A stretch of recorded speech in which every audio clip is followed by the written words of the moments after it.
Hello, good day to everyone, and welcome to my channel. This is FPL Pumba. So today we'll be talking about the new changes for this upcoming season of FPL 24-25.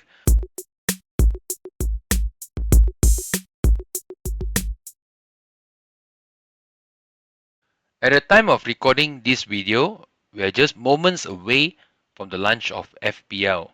So therefore, keep your finger crossed, and once it's launched, we are able to create our team and get a lower ID. Now moving on, what's new for this season? Firstly, it's the 5 transfer chips, which means we have more transfers for this season. Previous season, we were able to stack up to 2 free transfers. And now, we are able to do up to 5 transfers. And the best thing is, when you activate the World Cup chip or the free hit chip, your safe transfer will no longer reset to 0. Which means, as you can see in the screen, an example, I choose Game Week 15, whereby I've already accumulated up to 5 free transfer. And when I activate the wildcard, and once the game week 15 has finished and moving on to next game week 16, I still have 5 free transfers that I'll be able to make. So it's something an advantage because it's like having one main wildcard and one mini wildcard, I would say, because you are able to do 5 free transfers. That's pretty amazing. And if let's say you have not touched your bench at all, which is 4 players because one goalkeeper and 3 players. It brings up to total of 9 transfers changes you're able to make in that sense. All right. Now, this is a graphical example. In previous season, if let's say you have make more than 2 transfer, okay, assuming that you make 3. So any additional transfer used will be minus 4 points. However, due to the new changes for this season, you are now able to make up to 5 transfers, which means if you keep up to 5 transfers, that's fine.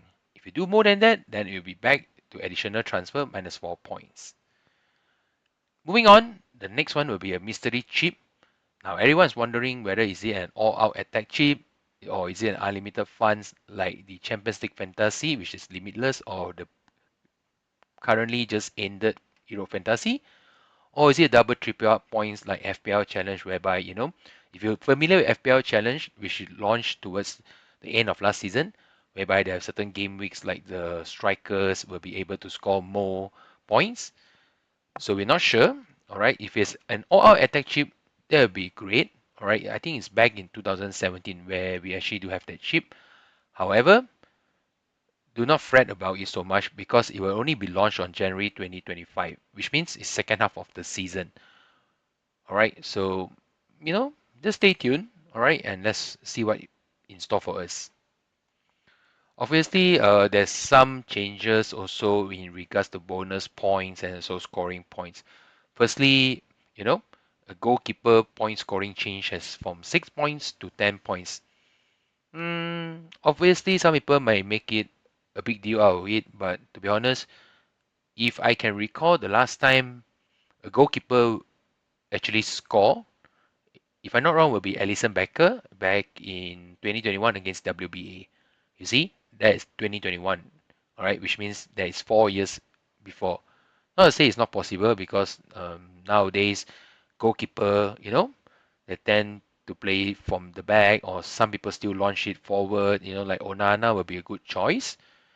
Okay. Obviously, now moving on to bonus point system. So penalty saving has been reduced to 9 points. Goal line clearance has been 3 bonus point.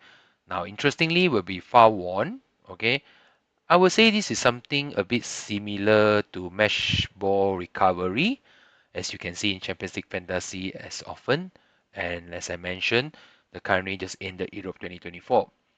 So if you were to do and some check facts, last season, the player that won the most fouls is actually Bruno Guimaraes from Newcastle. All right, so he might be a good choice because of this. And obviously, when you mention shot on target, of course, minus the jeerings and also the jokes, Darwin Nunes seriously has a lot of shot on target. It might be good. And of course, and goalkeeper and defender now concede a goal will be -4 bonus point. And also the layout of the whole final, fantasy football has a new pitch design. So just stay tuned because at my earlier of the video, I did mention that at the time of this recording, FPL will be launched anytime soon. So you're able to see all these changes moving on. All right, so just to keep in mind, Game Week 1 will actually launch on 17th of August, starting with Manchester United against Fulham. So at the time of recording this video, it's actually 17th of July, which means I have exactly 1 month from it, So have some, checking on the pre-season. There are actually some interesting matches, on their pre-season games. And also do take note of the choice of formation, new coach changes, especially like Liverpool, they have their new head coach change, Brighton, and also Leicester. Now, interestingly, Chelsea, you know, a couple of new transfers in, uh, uh, the difference in players who's taking the set pieces. All this does take in mind.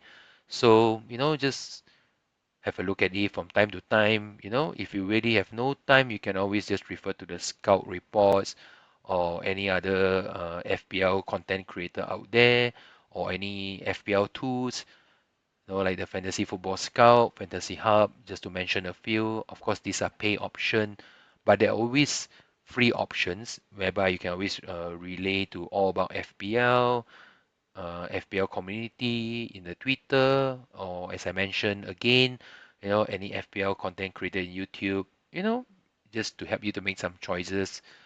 Okay, of course, for me, I'll be looking closely for this season promoted teams, which is Ipswich, Southampton, and Leicester. I don't believe that it will be a repeat of last season, whereby the three newly promoted team and they has been demoted. I don't think that will happen again twice in a row. All right, because they're pretty strong squad with experience like Southampton and Leicester, and of course, Ipswich is a interesting team. So, and also do take note on those players because now we have Haaland, which is 50 million, the most expensive players ever. And also there are some price rise occasion players, you know, like Cole Palmer, and also some interesting prices in Arsenal and S- Spurs, and also United midfield, defense, and other as well. So that's it for today. All right. I hope this video is useful as I explain the rules change and also my insight regarding FPL for this season. Stay tuned. As usual, I appreciate if you can actually subscribe to my video for more to come. All right. Good luck and all the best to everyone out there. All right. So long for now. All right. Take care. Have a nice week ahead. Cheers.